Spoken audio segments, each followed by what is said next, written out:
Hi everyone. I kind of dropped the ball last week and didn't post a week 2 video, so I'm going to try to make it up now and hopefully you'll get something out of it.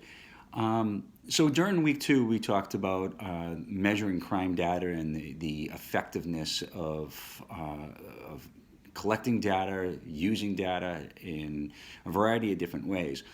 The one important thing I want you to take away from this course with regards to crime data is that the collection of data isn't just numbers and cataloging how many crimes occur in a specific area. It really gives law enforcement, courts, and corrections a tool to better allocate resources. It allows the community to develop public policy. It's really important to focus in on that data and always collect it. Police departments across the country, 17,000 agencies are collecting data in an effort to better understand their community and respond to crime and rehabilitation of offenders. There are three major areas that we can collect this data. The first is the UCR in slash NIBRS. The Uniform Crime Reports and the National Incident-Based Reporting System it's all data that's collected regarding crimes from police departments, state police, and the FBI.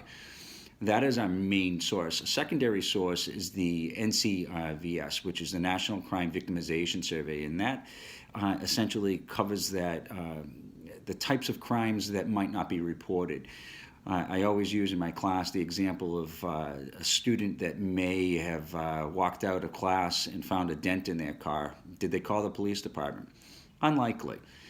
They probably didn't because they didn't think that the police department could really do anything about it. Now, this is really on the small scale. If you look at more serious crimes, such as rape or elderly abuse, those crimes still may not get reported because the victim may be fearful of retaliation or not feeling that the criminal justice system can help them.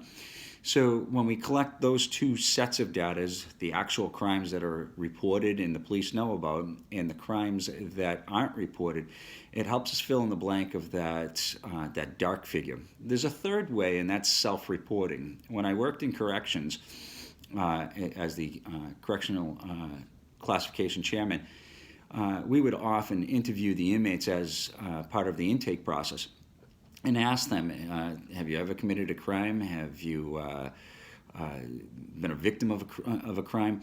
And more often than not, if we promised them that they weren't going to be prosecuted or we weren't going to look into it any deeper and it was just based upon collecting data, the inmates would be forthcoming and fully describe the crimes that they may have committed or the crimes that they were victimized on.